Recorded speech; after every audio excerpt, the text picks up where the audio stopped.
মন্দিরে কোথাও আধুনিক লোহা, ইস্পাত বা এমনকি সিমেন্টও ব্যবহার করা হয়নি। মন্দিরকে এমনভাবে ডিজাইন করা হয়েছে যে রাম নবমীর সময় দুপুরে ভগবান রামের কপালে সূর্যের আলো এসে পড়বে, যা ভক্তবৃন্দের জন্য এক অনন্য আধ্যাত্মিক অভিজ্ঞতা।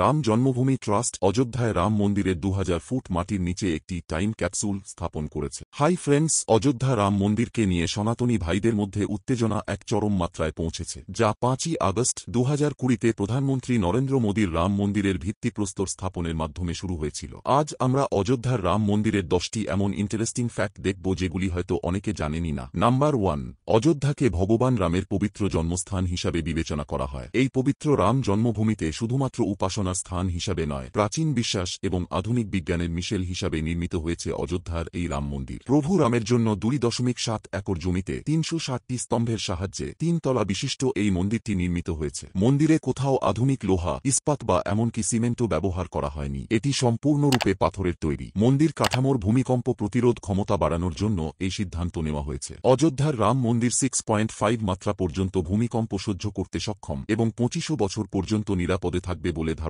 করা হচ্ছে। মন্দিরকে এমনভাবে ডিজাইন করা হয়েছে যে রাম নবমীর সময় দুপুরে ভগবান রামের কপালে সূর্যের আলো এসে পড়বে, যা ভক্তবৃন্দের জন্য এক অনন্য আধ্যাত্মিক অভিজ্ঞতা হবে। নাম্বার 2, বিভিন্ন মহল থেকে দাবি করা হয় যে দেশের উন্নয়নের জন্য রাখা টাকা দিয়ে রাম মন্দির নির্মাণ করা হয়েছে, যা দিয়ে হসপিটাল বা স্কুল হতে পারত। তাদের জেনে রাখা দরকার, রাম মন্দিরের গ্রাউন্ড ফ্লোর তো দান হিসেবে পাওয়া টাকার সুদ থেকেই নির্মাণ করা গেছে। রাম জন্মভূমি ট্রাস্ট মন্দির নির্মাণের জন্য 11 কোটি মানুষের থেকে 900 কোটি টাকা দান জোটানোর লক্ষ্য রেখেছিল, কিন্তু লক্ষ্য থেকে 4 গুণ বেশি 3200 কোটি টাকা দান হিসেবে পাওয়া যায় মন্দির নির্মাণের জন্য। রাম জন্মভূমি ট্রাস্ট পুরো টাকা ব্যাংকে ফিক্সড ডিপোজিট করে দেয়, যার থেকে পাওয়া সুদ থেকেই গ্রাউন্ড ফ্লোর নির্মাণ করা গেছে। তাই যারা দেশের উন্নয়নে টাকা মন্দিরে অপচয় হচ্ছে বলে দাবি করেন, তাদের জেনে রাখা ভালো, এটা না দেশের উন্নয়নে টাকা, না কোনো সরকারের টাকা, এটা রামভক্তদের টাকা। নাম্বার 3, প্রভু রামের জন্য 108 ফিট লম্বা আগরবাতি তৈরি করা হয়েছে। এত বড় আগরবাতির কথা ইতিহাসে এর আগে কখনো শোনা যায়নি। এই আগরবাতি খুব বিশাল এবং স্বর্গীয় সুগন্ধ পুরো পরিবেশকে অন্য মাত্রায় নিয়ে যাবে, যার ওজন 3600 কেজি। বিশালকার এই আগরবাতি গুজরাট থেকে সড়ক পথে অযোধ্যায় পাঠানো হয়েছে। কয়েক মাস ধরে এই আগরবাতিকে তৈরি করা হয়েছে। মিডিয়া সূত্র অনুসারে এই আগরবাতির মূল্য 5 লক্ষ টাকা এবং এটি 1.5 থেকে 2 মাস একটানা জ্বলবার ক্ষমতা আছে। নাম্বার 4, রামশিলা। শ্রীরাম খোদাই করা ইট, যা 1989 সালে অযোধ্যায় শিলান্যাস হওয়ার ঠিক আগে সারা দেশের ভক্তদের কাছ থেকে সংগ্রহ করা হয়েছিল, যা এখন রাম মন্দিরের ভিত্তি তৈরিতে ব্যবহার করা হয়েছে। গুজরাটি, মারাঠি, পাঞ্জাবি, বাংলা, তামিল, তেলেগু এবং কন্নড় সহ বিভিন্ন ভাষায় খোদিত 2 লক্ষেরও বেশি শ্রীরাম ইট 3 দশকেরও বেশি সময় ধরে সারা দেশ থেকে সংগ্রহ করা হয়েছে। এটি রাম সেতুর মতো প্রাচীন এক কার্যকলাপকে অনুসরণ করে। নাম্বার 5, অযোধ্যার রাম মন্দিরের শিখরে 44 ফিট লম্বা ধ্বজদণ্ড লাগানো হবে। এর ওজন প্রায় 5.5 টন। 9 মাস ধরে অবিরাম পরিশ্রমে এটিকে তৈরি করা হয়েছে। 5ই জানুয়ারি গুজরাট থেকে একে নিয়ে আসা হয়েছে। নাম্বার 6, রাম মন্দির স্থাপনের দিন সারা ভারতবর্ষ জুড়ে প্রদীপ জ্বালানো হবে, কিন্তু প্রভু রামের জন্য এক খাস প্রদীপ নির্মাণ করা হয়েছে। ভারতরার এক কৃষক 1100 কেজি ওজনের এক প্রদীপ নির্মাণ করেছে। এটা তৈরি করতে প্রায় 500 কেজি মাটি সাথে পঞ্চধাতু যেমন সোনা, রূপা, তামা, দস্তা ও লোহার ব্যবহার করা হয়েছে। এই প্রদীপে 850 কেজি ঘি একবারেই দেওয়া সম্ভব। এর মূল্য 7 কোটি টাকা, যা দেখতে অনেক বিশাল ও খুব সুন্দর। নাম্বার 7, অযোধ্যা রাম মন্দিরের জন্য 2100 কেজি ওজনের ঘণ্টা তৈরি করা হয়েছে, যা মন্দিরের সৌন্দর্যকে এক অন্য মাত্রায় নিয়ে যাবে। অষ্টধাতুর এই ঘণ্টা তৈরি করতে প্রায় 2 বছর সময় লেগেছে। 6 ফুট লম্বা এবং 5 ফুট চওড়া এই ঘণ্টার আওয়াজ বহুদূর থেকে শোনা যাবে।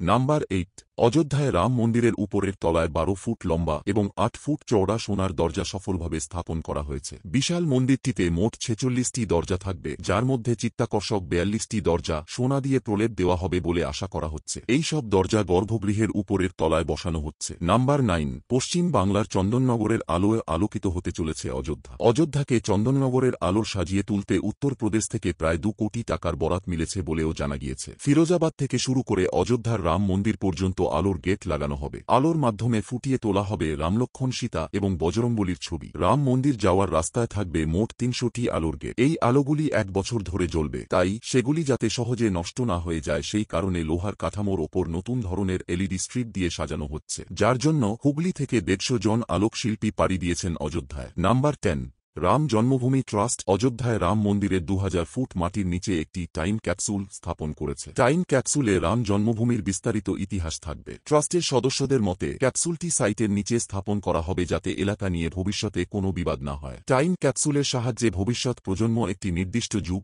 সমাজ, দেশ সম্পর্কে তথ্য পেতে পারে। টাইম ক্যাপসুলটি সংস্কৃত ভাষায় অযোধ্যা, ভগবান রাম এবং তাঁর জন্মস্থান সম্পর্কে একটি বার্তা বহন করবে। টাইম ক্যাপসুলটি সাইটের নিচে রাখার আগে একটি তামার প্লেটের ভিতরে স্থাপন করা হবে। মূলত অ্যালুমিনিয়াম, স্টেইনলেস স্টিল বা তামার মতো ধাতু থেকে টাইম ক্যাপসুল তৈরি করা হয় এবং বার্তাটি অ্যাসিডমুক্ত কাগজে লেখা হয় যাতে 1000 বছর পরেও কাগজটি পচে না যায়। টাইম ক্যাপসুল পাত্রটি 3 ফুট লম্বা এবং মাটির গভীরে পুঁতে রাখা হয়।